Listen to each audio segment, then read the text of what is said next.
It's a constitutional crisis. The Dems are saying what Doge is doing, it's a constitutional crisis. So I just have a couple questions. When back in 2020, when we were being told we had to do things by someone that we did not vote for, how come that wasn't called a constitutional crisis? When we allegedly misplaced 500,000 children, how come that wasn't deemed a constitutional crisis? When we had an invasion at our border, why wasn't that called a constitutional crisis? When we had people coming across the border that were criminals in their country coming over to our country and doing all kind of horrible things to the American citizens, unaliving people, all the stuff, taking over apartment communities allegedly, how come that wasn't a constitutional crisis?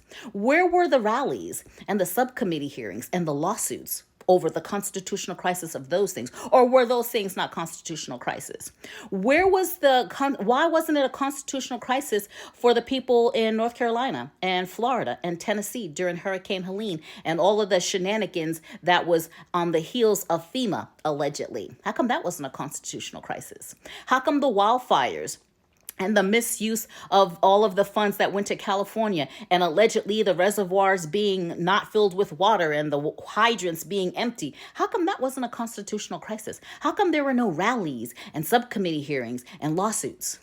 So I just want to get clear. So Dems, come in the comments and let me know what deems a constitutional crisis. Or is it just when you're getting found out about things that you decide you want to call it a constitutional crisis, whatever it is, you want to have a rally using all kind of profanity, you want to file frivolous lawsuits, you want to call subcommittee hearings that we pay for, and you're upset because Doge is auditing where my taxpayer dollars are going and where your taxpayer dollars are going. And now the Dems are calling it a constitutional crisis. I just want to get clear on what the parameters are that sets what's a constitutional crisis and what is not. What deems them to get in front of federal buildings and rally at the top of their lungs with microphones and calling people names and saying a bunch of things that are just completely not true.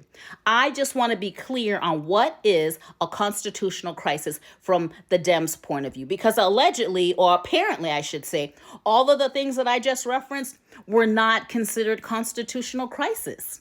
Let me know down in the comments what you guys think.